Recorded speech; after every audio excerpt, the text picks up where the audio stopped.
I never imagined my life would spiral into a secret so heavy it threatened to crush me. If someone had told me a year ago that I'd be standing here, haunted by choices I never thought I'd make, I would have laughed in disbelief. But secrets have a way of creeping in, and sometimes they start in the most unexpected places. It began last summer when my mom remarried. David, her new husband, seemed like the perfect man, charming, thoughtful, and endlessly kind. He wasn't the intimidating type of stepdad I dreaded. Instead, he made an effort to connect with me. It felt refreshing at first. I'd always been close to my mom, but her demanding career as a corporate lawyer left me alone more often than not. David filled that void in ways I didn't even know I needed. At first, it was innocent.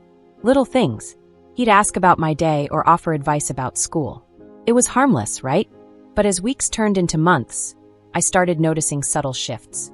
The way his compliments felt just a little too personal. "You've grown into such a beautiful young woman, Ava," he'd say, his eyes lingering a moment too long. I brushed it off as nothing. Maybe I was just overthinking it. After all, he was just trying to be nice, wasn't he? But then there was that night. My mom had a late meeting, and it was just David and me at home. We were watching a movie on the couch, something light and funny, but the room felt charged in a way I couldn't explain. At some point, I shifted uncomfortably, pulling a blanket over myself to ward off the chill. That's when it happened. David leaned closer, his arm brushing against mine as he reached for the popcorn bowl. "You okay?" he asked, his voice low and gentle. "Yeah," I replied, trying to ignore the flutter in my stomach. It wasn't supposed to feel like this. His hand rested on my knee for just a second, maybe less, but it felt like an eternity. I froze, unsure if it was an accident or something else entirely. When he finally pulled away, my heart was racing, and I didn't know why. I told myself I was imagining things, that it was all in my head. But deep down, I knew that wasn't true. Something unspoken had passed between us, something I didn't have the words to explain. And as much as I wanted to pretend it didn't happen, I couldn't stop thinking about it. Before I go any further, if you've ever found yourself caught in a situation that feels impossible, hit that like button and subscribe. Sharing this isn't easy, but maybe it'll help someone out there feel less alone. The next morning, I woke up determined to forget everything that happened the night before. It was a fluke, I told myself, an innocent mistake that meant nothing. But that resolve didn't last long. Every time I saw David, the memory of his touch crept back into my mind, uninvited and unwelcome. He didn't mention it, of course. He acted like everything was normal. Over breakfast, he asked if I needed help with my summer internship applications. He smiled, joked, and even complimented my pancakes. It was the same David I'd always known, and yet, something had changed. I could feel it in the way his gaze lingered when I wasn't looking, in the subtle shift in his tone when he said my name. A week later, Mom had another late-night meeting. It was becoming a routine by then, David and I at home, the house eerily quiet except for the hum of the TV. I was curled up on the couch again, trying to focus on the show playing in front of me, but I could feel his presence beside me, closer than usual. "You've been really stressed lately," he said, breaking the silence. "You okay?" I nodded quickly, not trusting myself to speak. My heart was pounding, and I hated that I couldn't control it. "You know," he continued, his voice soft, "you can always talk to me. About anything." The words felt heavy, weighted with something unsaid. He shifted, leaning back against the cushions, his arm draping across the back of the couch, just inches from my shoulder. I told myself to move, to put some space between us, but I didn't. "Thanks," I mumbled, keeping my eyes glued to the screen. For a moment, neither of us spoke. The tension in the air was almost suffocating, and then I felt it. His fingers brushing against my hair, lightly at first, like he was testing the waters. I stiffened, but he didn't pull away. "You've got a beautiful smile, Ava," he said quietly. "You don't show it enough." I didn't know how to respond. My body was frozen, my mind a whirlwind of confusion and fear. Was this really happening? Or was I imagining it again? Before I could make sense of it, his hand slipped from my hair to my shoulder, a slow, deliberate movement that made my skin tingle. I wanted to get up, to walk away, but it was like my body had betrayed me, rooted in place by something I couldn't name. "You're special, you know that?" His voice was barely above a whisper now, and the way he said it sent chills down my spine. "You deserve to hear that more often." I turned to look at him, finally breaking the trance, and for a moment, our eyes met. There was something in his expression, soft, almost vulnerable, that made my stomach twist. And then, as if realizing he'd gone too far, he pulled back, his hand falling to his lap. "Sorry," he said quickly, his tone shifting back to normal. "I didn't mean to make you uncomfortable." But he had, and we both knew it. That night, I lay in bed replaying every second of the interaction. I told myself it didn't mean anything, that I was reading too much into it. But deep down I knew better. Something was happening between us, and it was only a matter of time before it crossed a line I couldn't ignore. After that night, everything felt different. It wasn't just the tension between us. I could feel it in myself. I hated the way my heart would skip when David looked at me, the way his words lingered long after he'd left the room. I tried to convince myself that nothing was happening, that it was all in my head. But denial only worked for so long. It wasn't just me, though. David was different too. He found more reasons to spend time with me, more excuses to be close. "Can you help me with this?" he'd ask, handing me a random chore that didn't need two people. Or, "I thought you'd like this," as he handed me a book or movie he'd picked up just for me. At first, I thought I was imagining it, but the way his hand would brush against mine, or how he'd let his fingers linger on my back when passing by, made it impossible to ignore. One afternoon, Mom had left for a weekend conference, leaving David and me alone in the house. I told myself it was no big deal. We'd had weekends like this before, and nothing had happened. But now it felt different. I could feel the weight of the silence between us, the way his presence filled the room like a heavy fog. We were in the kitchen. I was chopping vegetables for dinner, trying to focus on the rhythmic sound of the knife against the cutting board. David stood beside me, closer than he needed to be, reaching for something in the cabinet. "You've been quiet today," he said, his voice low. "Just tired," I replied, not looking up. He didn't say anything for a moment, and then his hand was on mine, stilling the knife mid-cut. I froze, my breath catching in my throat. "You work too hard," he said softly, his thumb brushing against the back of my hand. "You need to take it easy." I pulled my hand away, mumbling something about finishing dinner. But the moment hung in the air, unspoken and undeniable. Later that evening, we sat on the couch, a glass of wine in his hand and a soda in mine. He leaned back, his arm resting across the back of the couch, his fingers just inches from my shoulder. I tried to focus on the movie playing on the screen, but all I could think about was the way his leg brushed against mine, the warmth of his body so close to mine. "You know, Ava," he said suddenly, his voice breaking the quiet, "you're incredible. You're smart, funny, beautiful. Everything." I didn't respond. I couldn't. The words were too much, too heavy. And then, before I could stop him, his hand slid to my shoulder, pulling me gently toward him. I turned to look at him, and the intensity in his eyes made my stomach twist. "This feels right," he murmured, his hand brushing a strand of hair from my face. "Doesn't it?" I didn't answer. I couldn't, because a part of me wanted to say yes, and that terrified me. I spent the night tossing and turning, replaying everything David had said and done. His words, his touch, they were burned into my mind, impossible to shake. I told myself it had to stop, that I couldn't let this go any further. But the truth was, I wasn't sure how to stop something that felt so inevitable. The next day, I avoided him as much as I could. I stayed in my room, pretending to be busy with schoolwork. Every time I heard his footsteps in the hallway, my heart raced, and I found myself holding my breath until he passed. But by evening, there was no escaping him. He knocked on my door, his voice soft but insistent. "Hey, Ava, dinner's ready." I hesitated, considering whether I could come up with an excuse, but I knew that would only make things worse. So I went downstairs, my stomach churning with anxiety. He'd set the table, complete with candles and the fancy plates Mom usually saved for guests. "What's all this?" I asked, forcing a smile. "Thought we could have a nice dinner. Just us." His tone was casual, but there was something in his eyes that made my skin prickle. We ate in near silence, the tension between us thick and palpable. I avoided his gaze, focusing on my plate, but I could feel his eyes on me. Every word he spoke felt loaded, every glance too intense. When we finished, I stood quickly, gathering the plates to take to the sink. But before I could move, he reached out, his hand closing gently around my wrist. "Ava," he said, his voice low and serious. "Can we talk?" I hesitated, my heart pounding. "About what?" "About us." The room seemed to spin as he said the words. I wanted to laugh, to tell him there was no us, but the look in his eyes stopped me. He pulled me toward him, his grip firm but not forceful, and suddenly we were standing so close I could feel the heat of his body. "You feel it too, don't you?" he murmured, his hand brushing against my cheek. I tried to step back, but my legs wouldn't move. My mind screamed at me to stop this, to say something, but my voice was gone. And then, before I could even process what was happening, his lips were on mine. It was soft at first, almost hesitant, but it quickly deepened, his hands sliding to my waist. I should have pushed him away, should have said no, but instead I stood there, frozen, caught in a whirlwind of emotions I couldn't untangle. When he finally pulled back, his eyes searched mine, as if looking for some kind of reassurance. "I've never felt this way before," he said, his voice barely above a whisper. "You're special, Ava. You make me feel alive." I couldn't respond. My thoughts were a chaotic mess of guilt, confusion, and something I didn't want to admit, desire.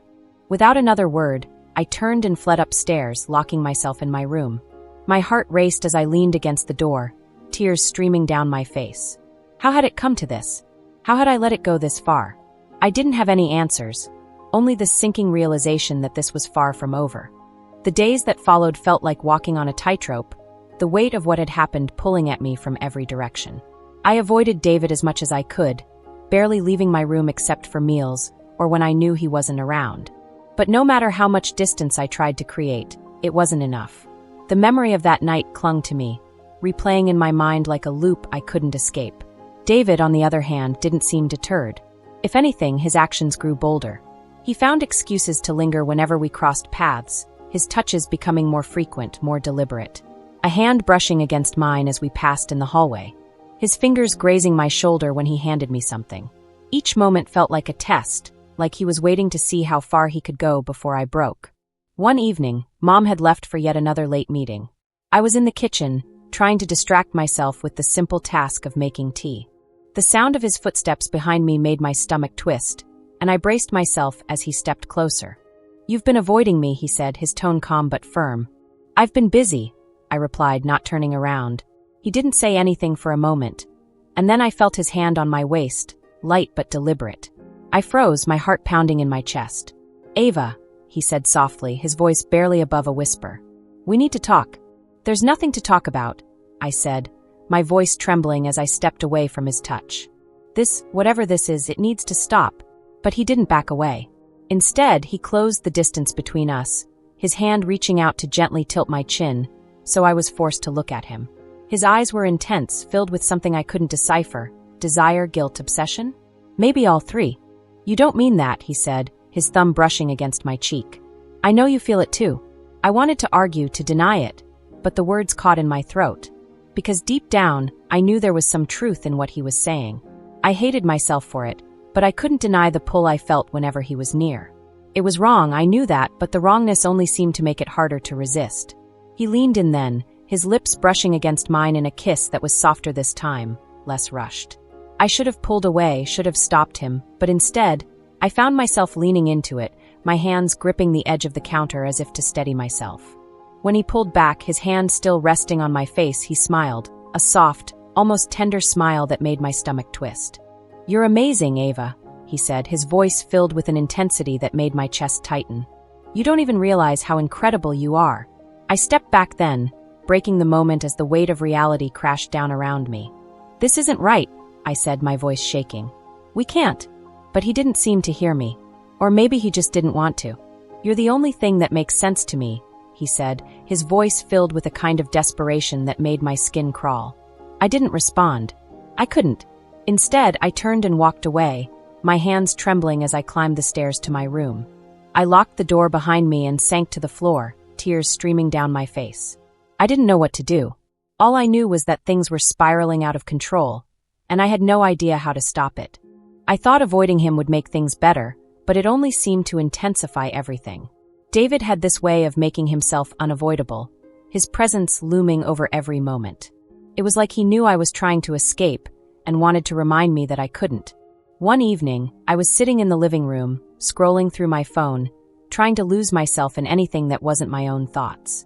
Mom was still at work, and the silence in the house felt too loud. I heard David come into the room, but I didn't look up. I thought if I ignored him, he might leave. But he didn't. Instead, he sat down beside me, closer than he usually did. I shifted uncomfortably, scooting slightly away, but he followed, his knee brushing against mine. "We need to talk," he said, his voice calm but firm. "There's nothing to talk about," I replied, keeping my eyes on my phone. "Ava," he said, reaching out to gently take the phone from my hands. His fingers brushed against mine, sending a shiver down my spine. "Look at me." I didn't want to, but something about the way he said it made me obey. His eyes were fixed on mine, intense and unrelenting. "I can't stop thinking about you," he said, his voice barely above a whisper. "I know this isn't normal, but I can't help how I feel." "David, please," I said, my voice trembling. "This has to stop." But he didn't listen. He leaned in closer, his hand resting lightly on my thigh. My heart raced, panic and something else, something I didn't want to admit, flooding my senses. "You don't mean that," he said softly, his hand sliding just slightly higher. "I know you feel it too." I froze, my mind screaming at me to push him away, to yell, to do anything. But I didn't. Instead, I just sat there, paralyzed by a mix of fear, confusion, and the undeniable pull of his touch. He leaned in then, his lips brushing against mine in a kiss that was anything but innocent. It was slow, deliberate, and filled with a kind of hunger that made my skin burn. I hated how my body responded, how a part of me didn't want it to stop. When he pulled back, his hand still resting on my leg, he looked at me with an expression that was equal parts adoration and guilt. "You're everything to me, Ava," he said, his voice filled with emotion. "You're the reason I get through each day." I stood up abruptly, shaking my head as tears welled in my eyes. "This isn't right," I said, my voice breaking. "It has to stop." He stood too, reaching out to grab my hand. "You're not just some kid, Ava. You're incredible. I see you in a way no one else does." I pulled my hand away, backing toward the stairs. "This is wrong," I said again, my voice barely above a whisper. And then I turned and ran, locking myself in my room and collapsing onto my bed. My heart was racing, my mind spinning with everything that had just happened. I hated him for what he was doing, but I hated myself more for not stopping it. That night, as I lay in bed staring at the ceiling, I realized I couldn't keep living like this. Something had to give, but I didn't know if I had the strength to make it happen. The next few days passed in a haze of guilt and tension. I avoided David at every turn, retreating to my room and timing my movements around the house to avoid crossing paths with him. But no matter how hard I tried to put distance between us, it didn't change the way I felt, or the way he acted. One night, I was sitting on my bed, headphones on, pretending to watch something on my laptop. I didn't hear the knock on my door, and when I looked up, David was standing there, leaning against the frame. My stomach twisted as I quickly yanked the headphones off. "I knocked," he said, a small smile playing on his lips. "You didn't answer." I wanted to tell him to leave, to demand that he respect my space, but the words stuck in my throat. Instead, I just stared at him, my heart pounding as he stepped into the room. "You've been avoiding me," he said, closing the door behind him. My pulse quickened at the soft click of the latch. "We can't keep pretending this isn't happening, Ava." I stood, panic bubbling in my chest. "You need to leave," I said, my voice shaking. He stepped closer, his expression soft but insistent. "Ava, I care about you. More than I've ever cared about anyone. You have to know that." I backed up until my legs hit the edge of the bed. "This isn't right, David. You know that." "I know," he said, his voice low. "But I can't stop how I feel. And I know you feel it too." Before I could respond, he was in front of me, his hands gently resting on my arms. His touch sent a shiver through me, and I hated the way my body reacted, betraying me. "You're amazing, Ava," he said, his eyes locking with mine. "And I'm not just saying that. You're everything I've ever wanted." His hand slid up to my face, his fingers brushing against my cheek as he leaned in. My mind screamed at me to stop him, to push him away, but I didn't move. I was frozen, caught in the pull of his words, his touch, his presence. When his lips met mine, it was different this time, more intense, more deliberate. His hands moved to my waist, pulling me closer as my heart raced. It was like everything else faded away, leaving just the two of us in that moment. But then reality crashed back down, and I pulled away, stepping out of his reach. "No," I said, my voice trembling. "This has to stop. Ava." "No," I said more firmly, tears welling in my eyes. "This is wrong, David. It doesn't matter how we feel. It's wrong." He looked at me, a mixture of hurt and desperation in his eyes. "You're all I have," he said quietly. "Don't push me away." I shook my head, unable to find the words to respond. Without another word, I walked past him and out of the room, my hands shaking as I gripped the banister of the stairs. My mind was spinning, my chest tight with the weight of everything that had just happened. I knew I couldn't keep living like this, trapped in a cycle of guilt and confusion. But no matter how much I wanted to break free, I didn't know how to untangle myself from the mess we'd created. I thought I could avoid him forever, that keeping my distance would make the situation fade into the background. But David wasn't letting go. If anything, my attempts to pull away only seemed to fuel his determination to stay close. It happened on a rainy Saturday. Mom had left early for a weekend retreat, and I had planned to spend the day holed up in my room, catching up on homework. But as I sat at my desk trying to focus, a knock on the door shattered my concentration. "Ava," David called softly. "Can we talk?" I froze, my pen hovering over the notebook. I wanted to ignore him, to pretend I hadn't heard. But the knock came again, more insistent this time. "Please," he added. "Just for a minute." I sighed, setting my pen down and walking to the door. When I opened it, he was standing there, his expression unreadable. I wanted to tell him to leave, to give me space, but the words stuck in my throat. "I made us lunch," he said, his tone casual, like everything between us was normal. "Thought you might want a break." I hesitated, every instinct telling me to say no. But part of me, some small, foolish part, wanted to believe we could go back to the way things were before. So I nodded, following him downstairs. The kitchen smelled like grilled cheese and tomato soup, and for a moment it almost felt normal. We sat at the table, the sound of the rain against the windows filling the silence. I tried to focus on my food, but I could feel his eyes on me. "You've been avoiding me," he said finally, his voice soft but firm. "I've just been busy," I replied, not meeting his gaze. "Ava," he said, reaching across the table to place his hand over mine. "You don't have to do this. You don't have to shut me out." I pulled my hand away, my heart pounding. "I'm not shutting you out," I said, my voice trembling. "I'm just trying to figure things out." "You don't have to figure it out alone," he said, his tone pleading. "We can do this together." "David, stop," I said, standing abruptly. "This can't keep happening." He stood too, moving around the table to block my path. "Ava, please," he said, his hands gently gripping my arms. "Don't push me away." "Let me go," I said, trying to keep my voice steady. But he didn't. Instead, he leaned in, his forehead resting against mine. "You mean so much to me," he murmured. "More than you'll ever know." His lips brushed against mine, soft and lingering, and for a moment I didn't pull away. But then the weight of reality crashed down, and I shoved him back, my breath coming in short, panicked gasps. "This has to stop," I said, tears streaming down my face. "I can't do this anymore." "Ava!" "No!" I shouted, stepping back. "I don't care how you feel. This is wrong, David. It has to end." He looked at me, his face a mixture of hurt and desperation. But I didn't wait for him to respond. I turned and ran upstairs, slamming the door behind me and locking it. My hands were shaking, my chest tight as I sank to the floor. I couldn't keep pretending this was something I could handle. It wasn't.